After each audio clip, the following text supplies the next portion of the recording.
Williams, left corner. Wilcher got a good look. Got it. Hands it off to Wilcher. Wilcher pump fakes. Got Store on him. Placement. Puts it up and in. Right side. Wilcher. ATL play and a three-point goal by Wilcher. Reverses right side. Wilcher, he shoots up a three, and it is good! It is good! 1-point ball game! From the weak side, Gary. Layup good! On the sideline. Bounces it into Mast. Puts it up. Got it! Got it! Step back three on the way. Got it! Got it! Got it! Got it! In overtime. Nebraska 80. Wisconsin 72. And another court scorement.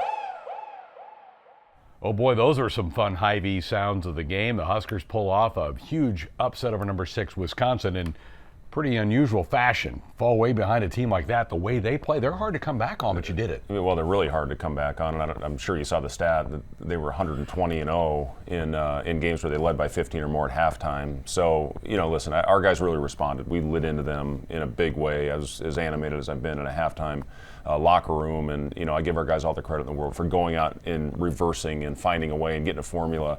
One thing we did, we went big, Greg. We went Juwan a lot at the 3, Josiah at the 4, and Rink at the 5. And you got Bryce out there, and that gives you good length to match up with a team like Wisconsin that's so physical. And C.J. Wilcher was incredible. Just off the bench, made shot after shot, play after play, 22 big points. I think our bench had 44. And it was just a really fun win, top to bottom. Our fans were phenomenal. That's as loud as I've ever heard PBA. It was just a really, really cool game. Great atmosphere. We're going to look at that game. Also check out the Maryland action from last weekend as well. So a lot to get to in the next 30 minutes. We're back with more next.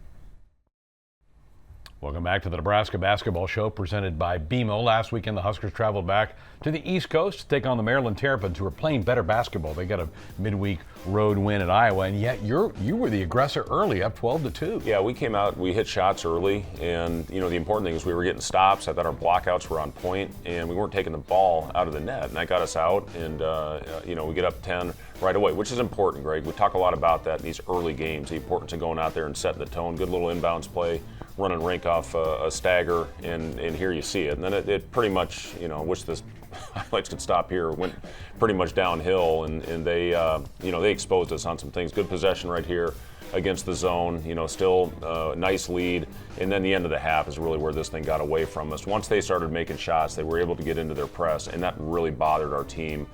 17 offensive rebounds, 18 turnovers. That's way too many second and third opportunities for a team like this. And they shot it well. Give them credit. They had not been shooting the ball. I think they were shooting 26% going into this game, and they really got hot early. And again, just too easy for them.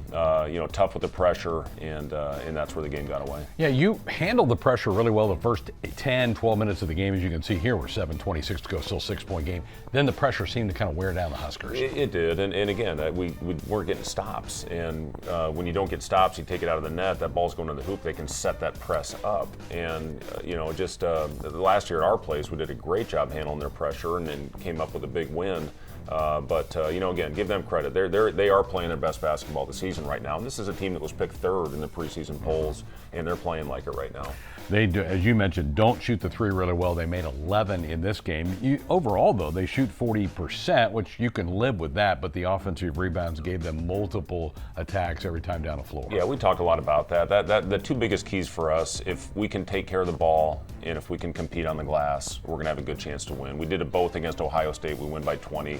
We did neither this game, and we get beat by 20. It's really a pretty simple formula, when it all boils down to it. Saw CJ make a jumper just a moment ago. He had 14, the only guy in double figures for the Huskers, and this has been a team that, for Nebraska, you usually have had 3 or 4 guys in double figures, but only CJ got into double figures in this one. Yep, and it is. We've had good balance, and the other thing about it is, we've had different guys that have led us. CJ goes for 22 in that game against Wisconsin, and Casey obviously leads us a lot. Rink has, with the 34-point game he had last week. Bryce has done a great job for us. So again, just a tough game, one certainly that we can learn from, a tough matchup for us, and give Maryland credit. They played great. Had a couple Eli Rice highlights there, 5 and 4, and then he's rolled an ankle. He may be out for a little bit. Yeah, he's got a high ankle sprain, so we're getting him treatment every day. It's tough when you have ligament not damaged, but he's got some ligament pain in the high ankle, and those take a while to recover from. Huskers did have a little bit of recovery time from the Maryland game to the Wisconsin game, not till Thursday night. But boy, was it a special night at PBA. We're back to review action from that game next.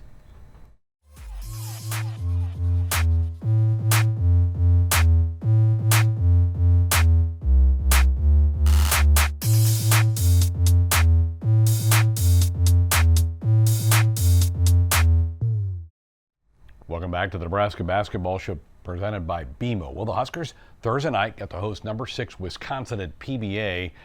And the Badgers, this is a heck of a team. You've already played them once up in Madison earlier in this year, and they kind of continued that trend on the first part of this game. They're really good. We were jumpy early. You see Bryce going for that pump fake, allowing that ball to get to the middle. Josiah had one here in a little bit, and give them credit for coming out of the gate. But that's who they've been. They're one of the top. I think they're 4th in the country in offensive efficiency, and they're always one of the top defensive teams in the country. And right here again, that's just something that can't happen. We had 2 guys had an opportunity to hit that kid.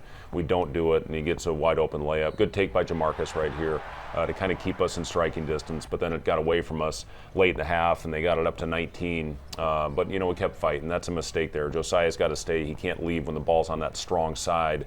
It's got to get to the weak side before we get the switch back.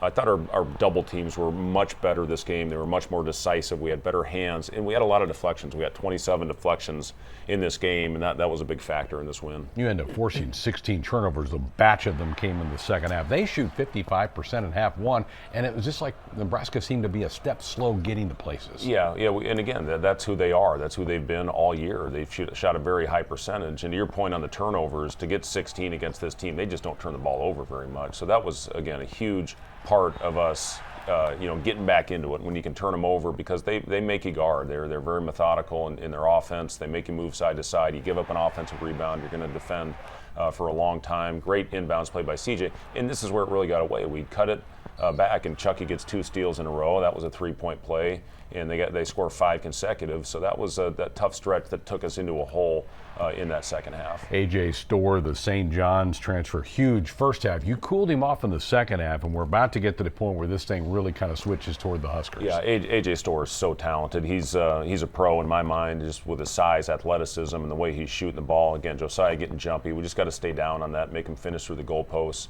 But here's where things start to turn. About the 14, 15-minute mark, we've got to come up with that. That's a great play by Jamarcus, but he's got to go through that pass with 2 hands and then go down on the other end. But right here, this is CJ coming off a stagger. That's really what got us going. Once CJ hit that one, then I think he gets another one in transition coming up, and we really never stopped from there. Great extra by Jamarcus to get Bryce. I thought Bryce was really good. I thought he ran the show for us when we had that bigger lineup out there, and made his free throws down the stretch again, as well, which is huge. So at this point, you were down 16 at the half. Now you're down 10, and it's hard because you're using so much energy to get back, but you guys kept it. And here's the play I'm talking about. That finally got us under 10, so we really felt, and then we ran another play, a little crack back action for CJ. And, he had one of those nights, it was just like he was in the gym by himself. It was like, and they're so good at staying attached to the shooter.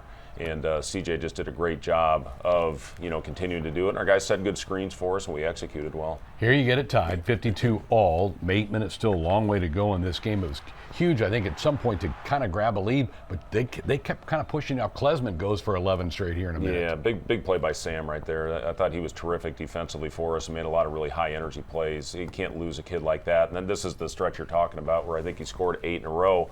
But we didn't panic, and human nature, when you expend that much energy climbing out of that hole, when they score and go up by 7, I think is what it got to with under 4 to go. You think you're going to be in trouble, but our guys never folded, they never quit. They had great resilience, and they just kept going. So CJ's been kind of carrying, but now we kind of get to the game where Rink takes over. Yeah, that was a great play. That's just our little rat play where CJ curls and pins on the big, and that was a huge play by Rink, and then he hits another one, which I'm sure we'll see here in a couple minutes.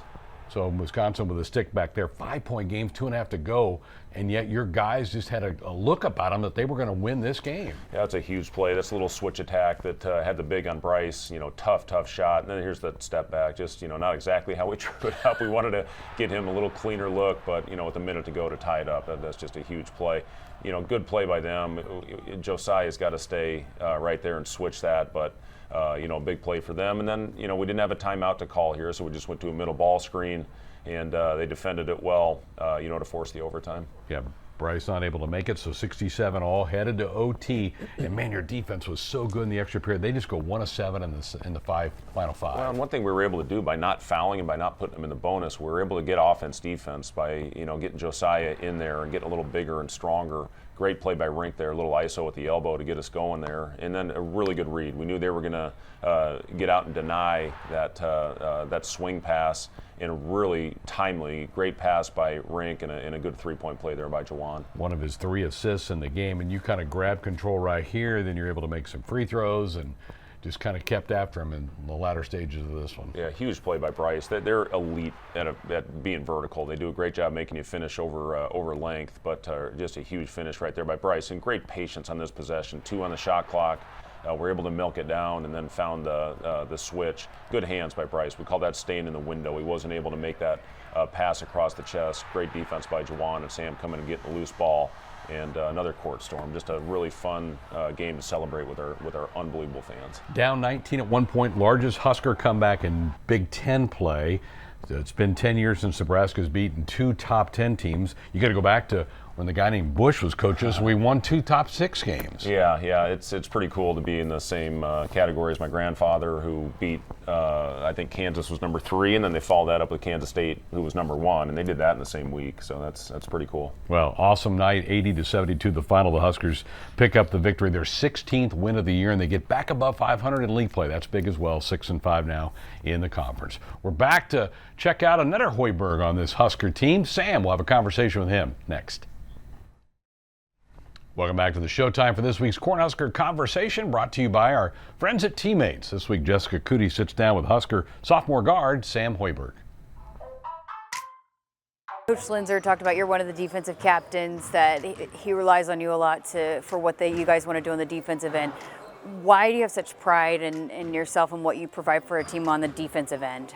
I mean, it's one of those things that you can really control. Like shooting, you can't control if the ball's going to fall in the hoop, in and outs, and can't always control what the other team will do defensively, but when you're on defense, you can be in the right spots. You always have control over that. You can talk other people into the right spots, and I think I've just really taken pride in doing the things that I can control to the best of my ability, and then I just love playing my heart out, kind of being that role model for people that want to play hard, and yeah, I just take a ton of pride in that and doing the little things that help us win. You have such a knack for getting your hands on basketballs, getting the steal at the biggest moment. How does that evolve in a game? Is it just something, you see it and it's natural, or is it something you worked at? Like, how does that become such an important, critical part of what you do? I mean, I've always been pretty good at reading the passing lanes, and I feel like as the games go on, I kind of learn the tendencies of teams and try to pick my spots and when to go for steals, and I don't want to do it too often and become a gambler to where I'm not going to get the ball and then mess up our defense, but I know there's times where I can take advantage of teams throwing the same pass over and over, and I try to take advantage when I can, and I've been pretty successful with that lately, and it's just something I'm always kind of looking for to get easy points for us. In the year before you took on a bigger role, that they would always tell you, hey, even on walkthrough days, hey, you got to calm down a little bit, and how hard you always brought it every single day. Why was that important to you? Even when I wasn't playing, I wanted to do everything that I could to help our team win, and I think that's kind of carried through with how I practiced. Even when I wasn't playing, I was trying to challenge the guys, and I wasn't necessarily skilled enough at the time, but if I played hard and made them work for it, then they would get better, and I think that's kind of what my mentality was. I got to make these guys work hard when they're playing me so they're ready for anything in the game. What has it meant to you, the support, how fans have gotten behind you outside of what your dad has done here at Lincoln, or at Nebraska and in Lincoln, but that they believe and love you and want to cheer for you? Yeah, I mean, I always try to be that player that people are going to want to watch. I've been a fan for my dad's teams, and I've seen what I don't like to watch, and I've seen the guys that I love to watch. It's always the dudes playing hard. And obviously I lack height, but I always said heart over height. I think I said that in like my first interview when I committed here. I said heart over height, and I kind of just try to play to that as a testament to all small guys in college basketball. But yeah, I mean, the way they've rallied behind me, that's helped me grow in confidence, and I just really appreciate them, that they appreciate my work. For a young kid that might be listening, what advice would you give to someone that maybe your time doesn't come right away, but just that eventually it will? I guess what would be your words of advice to someone like that? So the main thing is just to work as hard as you possibly can and play as hard as you possibly can. Do the little things that coaches love, and that's how you're going to get on the floor. In terms of getting better, you got to be in the gym every single day and be consistent, and that'll help you grow in confidence and skill.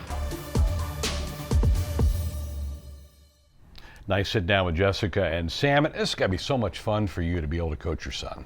Yeah, it really is, and I'm just so proud of him. I'll never forget when the manual went down last year at Penn State. I had the conversation on that long flight home and said, you need to be ready now, because Juwan had already gone down, and he's our third point guard at that time, and we got it handed to us by Northwestern that next game, and I put him in there, and he was probably our best player, just with his effort and energy, and then he followed that up with a 15-point game at Maryland. So, that kind of showed me that he could play in this league. And one thing, it's hard sometimes being the coach's kid, but I know Sam has the respect of everybody because of how hard he works and all the little things that he does for this team. So just it's been a lot of fun, to see him out there making an impact. I think the thing that he does more than anything, Greg, he just makes winning plays, and that's the thing that we all love about him. He's become quickly a fan favorite of this Husker team.